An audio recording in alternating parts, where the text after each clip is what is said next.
Beginning in 1869, the Wood County Home opened as a place of refuge for the poor of Wood County.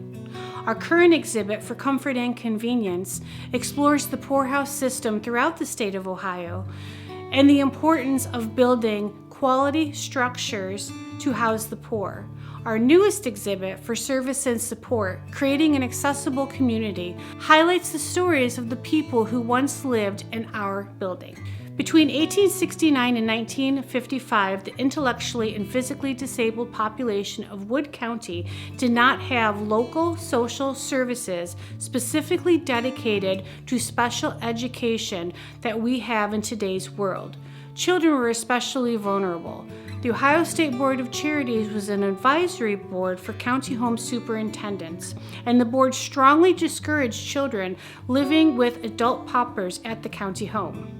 So in the early days of the Wood County Home, children without parents, also known as orphans, were sent to the Cleveland Protestant Orphans Home, while disabled children whose parents could not provide specialized care or education were sent to the Institute for Feeble-Minded Youth in Columbus, Ohio. Keep in mind that not all children in the county were afforded the opportunity to attend the Institute for Feeble-Minded Youth. Our records indicate families that happened to cross the path of needing public charity relief had their disabled children referred to the Institute for help.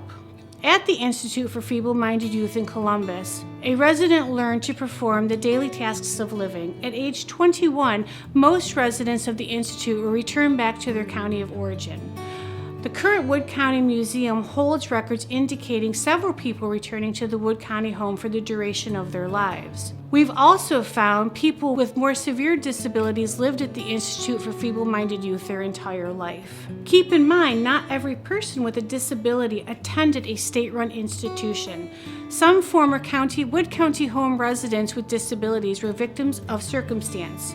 Familiar faces like Bert Gifford or brothers George and John Huber had family, but unfortunately their disability prevented these men from obtaining sustainable employment.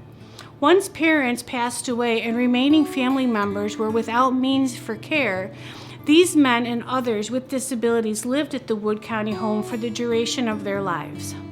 Fast forward to the 1950s, people were less inclined to send their child to an institution in Columbus.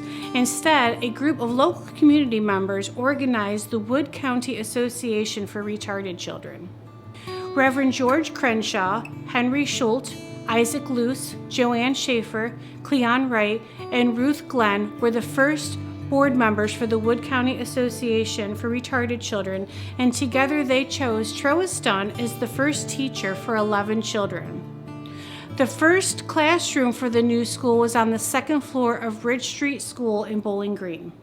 In 1967, boards of developmental disabilities were created in all 88 Ohio counties, ushering in a need for schools dedicated to meeting the needs of people with disabilities. Wood Lane School opened at 11160 East Gypsy Lane Road in 1972, and Wood Lane Industries opened in 1974. You know, it's always an interesting question when someone asks us about can individuals with disabilities lead a normal life, because I'm not exactly sure I know what the definition of a normal life is. At the Board of Developmental Disabilities, people who receive our services are happy, right? They're experiencing happiness. Then I think we're leading normal lives, because that's what we strive for, right? I believe everyone you talk to says, well, we're looking to lead, happy, successful lives, and that's what we're trying to create as well. But if you look at where those families were in 1955 and what they were clawing to get their hands on, and just educational opportunities to where we are today as a society, we have moved the needle. The question is with our community education, can we continue to move that needle even further? In 1987, Special Olympics collaborated with the Wood County Board of Mental Retardation, Developmental Disabilities to provide staff and volunteers for this event. We started, I believe, at Wood Lane around when it first started the Olympics in 1973. And our superintendent at the time was interested, Doug McVeigh, and he was from out east and he believed in sport for everybody.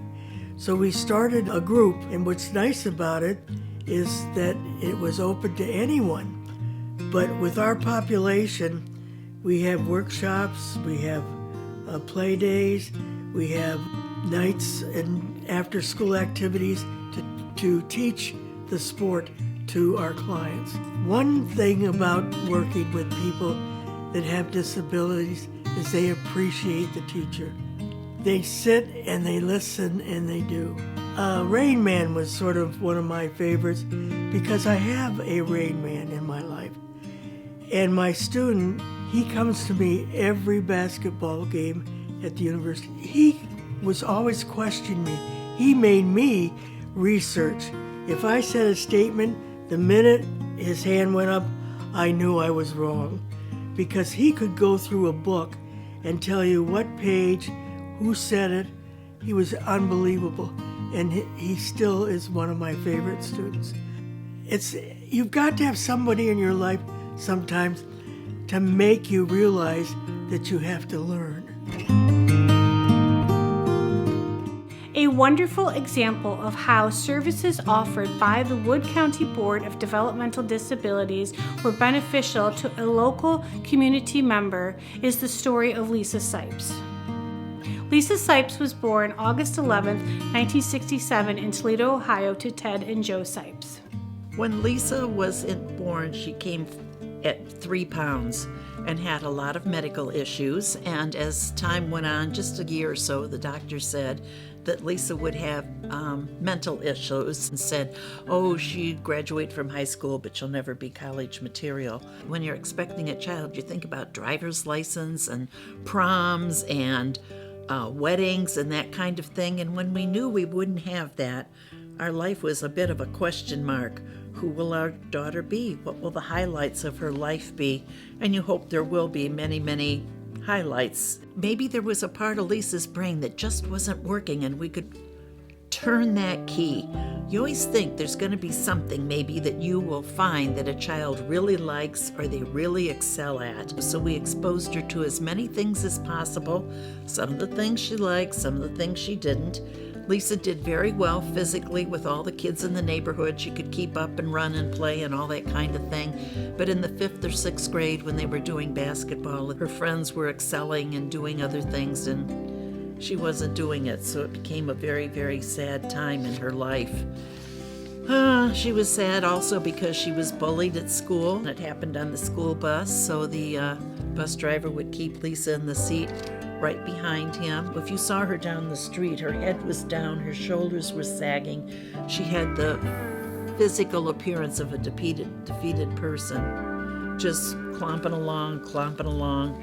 With ours living in Bowling Green, we would sign up for a semester, and she did dance for a semester. Art she loved, so she took art for years at the university. When she started in Special Olympics, she started in track and field, and biking and swimming.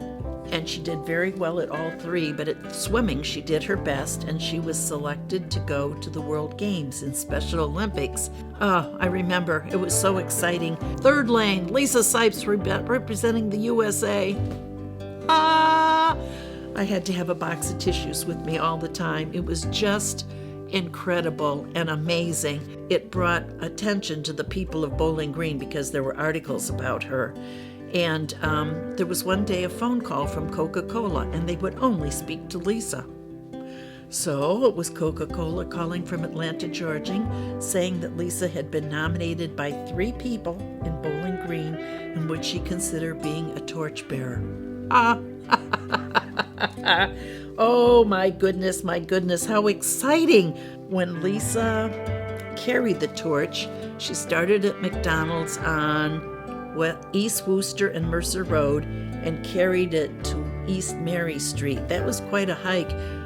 Bowling Green turned out in force with signs and banners and cheering, and it was so neat. It was just wonderful to see the support that she had from people we knew and didn't know. And when all those things were happening, you could begin to see Lisa's posture changing because she was valuable, she was happy, she had success. She felt loved, and she was just a different person. You could see that confidence building her. It was so amazing. We at the Wood County Museum recognize the ever-changing world of disabilities, and we are so excited to be able to show how the former Wood County home was a very important part of the overall story. The more we learn, the more we understand and are empathetic to words, personal interactions, and how to treat people with dignity and respect.